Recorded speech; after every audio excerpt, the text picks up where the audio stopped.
to some principles of truth and information.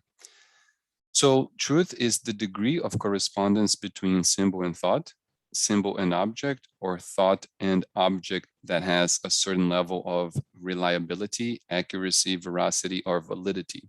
And this correspondence runs on a spectrum that is it's on a matter of a degree. Because truth relation is a matter of degree and reliability, all truth is a matter of probability or chance. And so, for example, the planet Earth is a sphere. Yes, the planet Earth is a sphere is true, but it's not going to be forever. So in 1,000,000 years from now, or in 5 billion years from now, the planet Earth might not be a sphere anymore. It might just become dust. So that notion of reliability kind of is useful here to understand that. So it's true for kind of for maybe practical purposes, but it's not, let's say, 100% true, right? And I write here that I use these terms loosely. So, and this may not be the case for purely conceptual ideas also. So for example, 1 + 1 = 2 is, you can say this is 100% true. 100% true, maybe yes. So for these purely conceptual ideas, this can be true. So a fruit can easily be used as a motor vehicle. Well, no, it usually cannot be used as a motor vehicle, but maybe in somebody's imagination, it can. In my imagination, a fruit can easily be used as a motor vehicle, right? So that idea of meaning extension or meaning specificity is important. And also, I'm using the term here, highlighting probabilities used here loosely as chance or degree of relationship, just emphasizing that point of degree. So when we say many world conflicts will emerge due to the effects of climate change, I mean, this is almost like 100% true, but not 100% true, right? So this may be like 85% true. And I'm also not using this very specifically just to show that this is likely true. And we usually want to talk about it in terms of likelihood. And this helps us too to assess how our concepts are related to the images we're looking at or the actual objects that we receive. And once again, I keep saying objects, but the object can also be another thought, it can be another concept, it can be another process, or it can even be an event and things like that. 2 more principles here that are important. There is an inherent incompleteness to symbols or concepts and their relation to the external objects. So that's the idea of meaning extension that is necessary. So any one piece of information is incomplete information. I think this is always good to remember. Sometimes I will go as far to say that any one piece of information is misinformation. So when you see McDonald's offers great meals, yes, it's true, but this is not complete. They offer great meals, but it's junk food. So maybe if you're starving and you have nothing else, this could be a great meal to, get you up. But this is not, it's not complete. Maybe it's not misinformation, but it's certainly not complete. It's not the whole story. It's maybe even misguided. Another one, racism is a problem in the US. Yes, that's true, but the story just doesn't stop there. It doesn't stop there and doesn't start there. Racism is a problem in the US, but race relations have improved over time, right? So we kind of need to add that as well to have the complete information. Just one piece of information is not complete information. The 4th, last one. The truth of a piece of information is relative and can change based on current knowledge and social development. So what is true depends on frameworks of thought and observation of human beings. I didn't really explore and develop this idea here with you, but I'm just leaving it out there.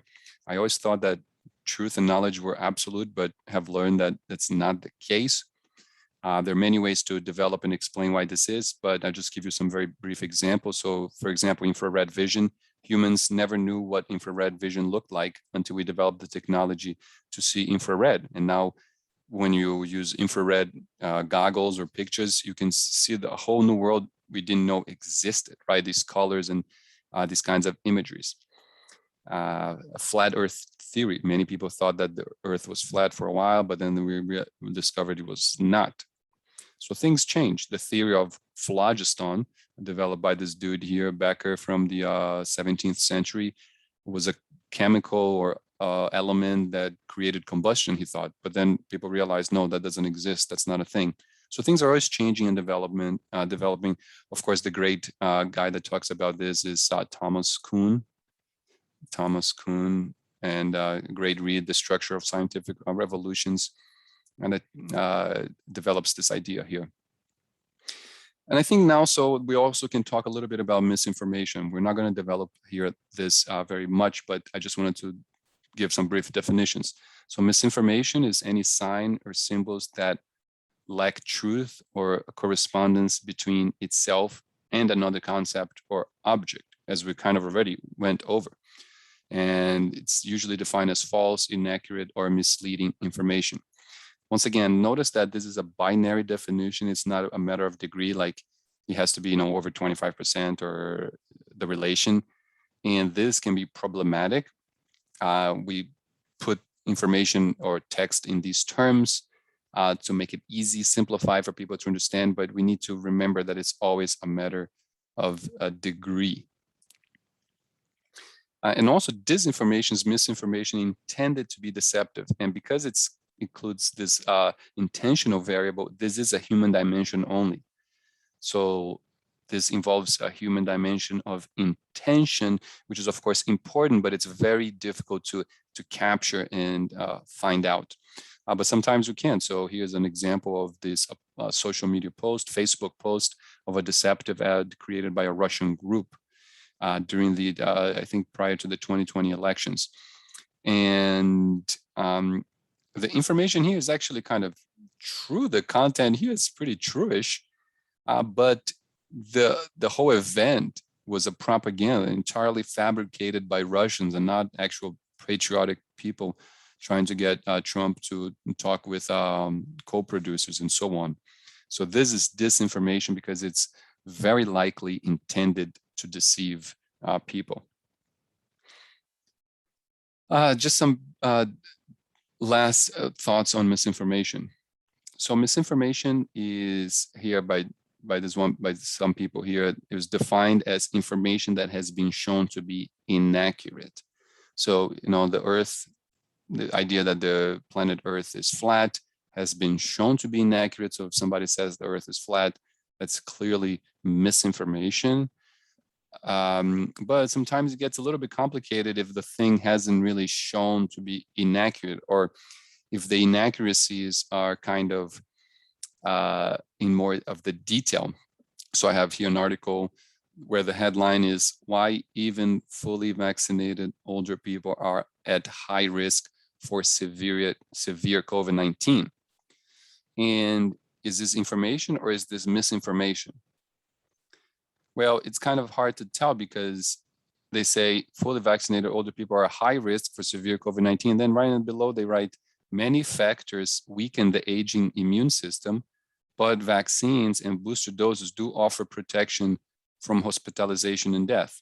So are people high risk or low risk? So if the vaccines offer protection from hospitalization and death, doesn't that lower the risk? So it's kind of awkward. In a way, this could be true, but also what does it mean high? How high? How high or high compared to what? So I think this is okay, but I think we need to bring those ideas that we just talked about before, meaning extension, meaning specificity, a level of degree, and so on, to better understand misinformation. Now I saw something here from Wikipedia, which I really love, but you got to be careful. Not everything on Wikipedia is great. So here's the page from the page on misinformation. According to Ann Mintz, editor of Web of Deception, Misinformation on the Internet, the best ways to determine whether information is factual is to use common sense. I'm not sure what you think, but this is actually a really bad idea. This is not a good way to determine whether information is factual, is to use common sense. Common sense is different across different different groups of people. What is common in your group of people is not common in another group of people. Of course, we need to use our senses, right? Hearing and listening and seeing with our eyes and so on. But common sense, the whole point is that there is no common sense. Common sense is not common. The reader should check whether the information makes sense and whether the founders or reporters of the websites are biased or have an agenda. Makes sense is not enough. This makes sense. I mean, the earth being flat makes sense. Okay, the earth could be flat, makes sense. Almost more intuitive that way. But it's not true. So, just like it makes sense that the sun runs around the earth. The sun runs around the earth, makes perfect sense, but that's not what happens. The earth goes around the sun. Also, checking whether the founders or reporters of the website are biased. Well, if you're finding if they're biased, then it's already finding, if you know that they're biased, then you know that they're biased. It's hard to know, but also it's hard to know if the one thing that they are talking about, the one particular article, maybe they're usually biased, but the one article that you're referring to is actually true, right? So just because they are biased before doesn't mean they're biased now. Although, of course, you can use that to create your own level of trust. Having an agenda, this is not even relevant. Everybody has an agenda. Everybody wants some things. Some people want other things. Having an agenda is not a criteria for truth. You want to be explicit about your agenda. You want to, meaning, specificity, meaning, extension, and explanation. But that's not a criteria for misinformation. So this is just a terrible definition of misinformation and how to actually get factual information from Wikipedia. So be careful out there, and we'll kind of work on these concepts a little bit more on the future lectures. See you there.